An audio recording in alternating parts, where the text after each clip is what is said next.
మరొక breaking news చూస్తున్నాం. తిరుమలలో భక్తుల రద్దీ కొనసాగుతుంది. 16 కంపార్ట్మెంట్లలో భక్తులు వేచి ఉన్నారు. టోకెన్ లేని భక్తులకు సర్వ దర్శనానికి 12 గంటల సమయం పడుతుంది. వైకుంఠ ఏకాదశికి ముందస్తుగా లక్కీ డిప్ ద్వారా ఆన్లైన్లోనే టోకెన్ల జారీ చేయనున్నట్లు టీటీడీ ప్రకటించింది. నేటి నుంచి జనవరి 8 వరకు దివ్య దర్శనం టోకెన్ల నిలిపివేస్తున్నట్లు టీటీడీ అధికారులు తెలిపారు. ఇక తిరుమలలో వైకుంఠ ద్వార దర్శనానికి అధికారులు ఏర్పాట్లు ఇప్పటికే దాదాపు పూర్తి చేశారు. రేపు అర్ధరాత్రి నుంచి జనవరి 8 వరకు శ్రీవారి ఆలయంలో వైకుంఠ ద్వార దర్శనాలు కొనసాగుతాయి. మొదటి 3 రోజులకు ఆన్లైన్లోనే ఇప్పటికే ప్రత్యేక ప్రవేశ దర్శనం శ్రీవారి టికెట్ల కేటాయింపు పూర్తయింది. అలాగే జనవరి 2 నుంచి 8వ తేదీ వరకు సర్వదర్శనం భక్తులు నేరుగా దర్శనానికి టీటీడీ అనుమతినిచ్చింది. అయితే ఎల్లుండ ఉదయం 9 గంటలకు స్వర్ణరథంపై భక్తులకు శ్రీదేవి భూదేవి సమేత మలయప్ప స్వామిగా దర్శనం ఇవ్వనున్నారు. ఇక డిసెంబర్ 31వ తేదీన ఉదయం 5 గంటలకు శ్రీవారి పుష్కరిణిలో చక్రస్నానం కార్యక్రమం జరగనుంది.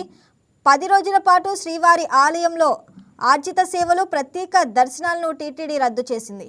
రైట్, ఇక తిరుమల గురించి మరింత సమాచారం మా కరెస్పాండెంట్ సెల్వం అందిస్తారు. సెల్వం, చెప్పండి, తిరుమలలో భక్తుల రద్దీ అయితే కొనసాగుతుంది, దాని గురించి అప్డేట్స్ ఏంటి?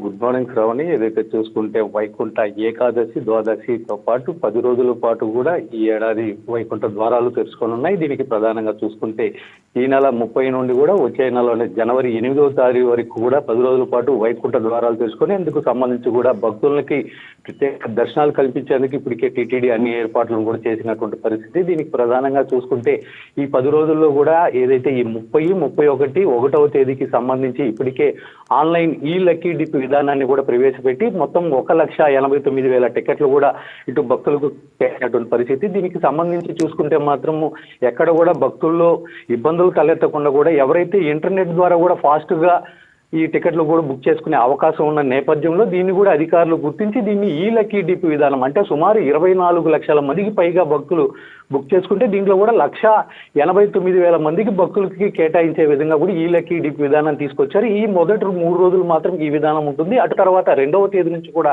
ఎవరైతే క్యూ లైన్లోకి వస్తారో వాళ్ళకి సర్వదర్శనం ద్వారా కూడా భక్తులకి టికెట్లు లేకుండా సర్వదర్శనం ద్వారానే స్వామివారి వైకుంఠ ద్వార దర్శనం కూడా కల్పిస్తామని కూడా ఇటు టీటీడీ ప్రకటించిన పరిస్థితి. దీనికి సంబంధించి ప్రధానంగా చూసుకుంటే ఇవాల్టి నుంచి కూడా ఈ దివ్య దర్శనం అంటే కాలినడకన తిరుమలకి వెళ్ళేటువంటి భక్తులు కూడా ప్రతిరోజు ఈ శ్రీవారి మెట్టు మార్గానికి సంబంధించి కావచ్చు, అదేవిధంగా అలిపిరి కాలిబాట నడక మార్గాన్ని వెళ్ళేటువంటి భక్తులు కూడా మొత్తం 12,000 టోకన్లు కూడా టీటీడీ కేటాయిస్తుంది. ఈ టికెట్లు కూడా భూదేవి కాంప్లెక్స్ ప్రాంతంలో కూడా టీటీడీ ఇస్తూ వస్తుంది. దీనికి సంబంధించి కూడా చూసుకుంటే ఇవాల్టి నుంచి వచ్చే నెల 8వ తేదీ వరకు కూడా ఈ టికెట్లను పూర్తి స్థాయిలో కూడా నిలుపుదల చేస్తున్నట్టు కూడా టీటీడీ ప్రకటించినటువంటి పరిస్థితి. మరోపక్క చూసుకుంటే మాత్రం ఏదైతే ఈ సర్వదర్శనం ఈ వైకుంఠ ద్వార దర్శనానికి సంబంధించి సర్వదర్శనానికి అయితే వస్తారో భక్తులు వాళ్ళు కూడా 2వ తేదీ అంటే 1వ తేదీ క్యూ లైన్లకు చేరుకుంటే 2వ తేదీకి సంబంధించి కూడా టికెట్లు రోజుకి 15,000 టికెట్లు కూడా కేటాయిస్తామని కూడా టీటీడీ చెప్పినటువంటి పరిస్థితి. మరోపక్క అదేవిధంగా 300 ప్రత్యేక ప్రవేశ దర్శన టోకన్లు కూడా 15,000 టికెట్లు ఆన్లైన్లోకి అందుబాటులోకి తీసుకొచ్చినట్టు కూడా దీనికి కూడా పూర్తి స్థాయిలో ఇప్పటికే భక్తులు కూడా బుక్ చేసుకున్నటువంటి పరిస్థితి. మరోపక్క ఏదైతే చూసుకుంటే ఈ 10 రోజులు కూడా ఆర్జిత సేవలను కూడా పూర్తి స్థాయిలో కూడా నిలుపుదల చేస్తున్నటువంటి పరిస్థితి టీటీడీ ఇప్పటికీ చెప్పినటువంటి పరిస్థితి. ఇంకొక పక్క చూసుకుంటే మాత్రం ఇక టీటీడీ ప్రధానంగా చెప్తున్నది ఒకటే, మొదటి 3 రోజులు ఎవరైతే ఈ లక్కీ డిప్ విధానంలో టికెట్లు పొందుంటారో వాళ్ళు మాత్రమే స్వామివారి దర్శనానికి అనుమతిస్తాము. మిగిలిన వారు ఎవరైనా కూడా తిరుమలకి రావచ్చు, కానీ బట్ క్యూ లైన్లో అయితే మాత్రం వాళ్ళని అనుమతించమని కూడా టీటీడీ పదే చెప్తుంది. కానీ కొన్ని సోషల్ మీడియా వేదికల్లో టోకన్ లేని వాళ్ళని తిరుమలకి అనుమతించమని చెప్పి కూడా ప్రధానంగా ప్రచారం చేయడం నేపథ్యంలో దీనిపైన కూడా తీవ్రంగా ఖండించినటువంటి పరిస్థితి. ఎవరు కూడా సోషల్ మీడియా ఉదంతులు నమ్మొద్దండి, టీటీడీ సలహాలు సూచనలు పాటించి స్వామివారిని దర్శించుకోవాలని చెప్పి ప్రధానంగా చెప్తున్నటువంటి పరిస్థితి. రావుని right Selvam, thanks for the update. ఈ వీడియో మీకు నచ్చినట్లయితే లైక్ చేయండి, షేర్ చేయండి, మా ఛానల్కి సబ్స్క్రైబ్ చేయండి.